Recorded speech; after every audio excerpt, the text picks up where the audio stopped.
With us here is the astronomer Mark Thompson. Morning, Mark. Hello. Morning. So it's taken 10 years to get there, and yet we know that early this afternoon it's going to get to where it needs to be. That's a very precise time, Do you know, isn't it? it's one of the things in space exploration that never ceases to amaze me, is that we can send these spacecraft around the solar system, travelling billions of kilometres and taking years, and yet based on physics which we discovered hundreds of years ago, it still allows us to predict it to within minutes of accuracy, and that is incredible. So it's about what the size of, we reckon, around the size of this table, about is it? about this kind of size. It's not huge, but you know, and actually probably one of the biggest components is the radar dish, which is going to be sending all the signals back to us here on Earth.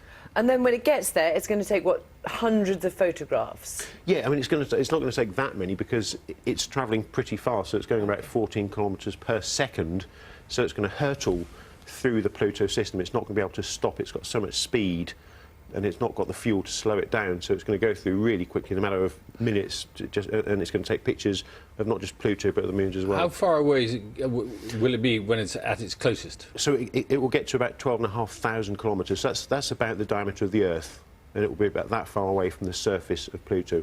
We've not seen Pluto this close. We've only ever seen it through the best views from the Hubble Space Telescope. So this will be completely unprecedented. So it'll be about, so it's roughly about 8,000 miles. Yeah, give or take. In old You're not speed, going to get much detail taking a Oh, no, picture you from are. 8,000 miles away. You are. The high-resolution cameras, already we're seeing some stunning images. We can see beautiful... These are taken from how far away? I can't remember, I don't know when these pictures were taken, Much but further these were probably about, I don't know, a million or so kilometres away. But it shows craters and it shows valleys, and we've got those dark patches on the surface which we didn't expect to see. So we're already starting to detect features on the surface that we don't know what they are yet. We still need to understand them. And I understand that it's a little bit bigger than people thought. Yeah, I mean, we always had a range of sizes that we thought Pluto was, because we've only ever looked at it through a telescope, and it's, you know, 5 billion kilometres just over away from us at the moment. So it's really hard to tell how big the thing really is. And it's just at the, sort of the top end of that. It's just over 2,000 kilometres. Some people might say, well, we've invested a lot of time and effort in this, but what difference does it make to our lives to know what this place looks like millions of miles away? You can argue that about any sort of exploration. You know, this is about understanding our place in the solar system.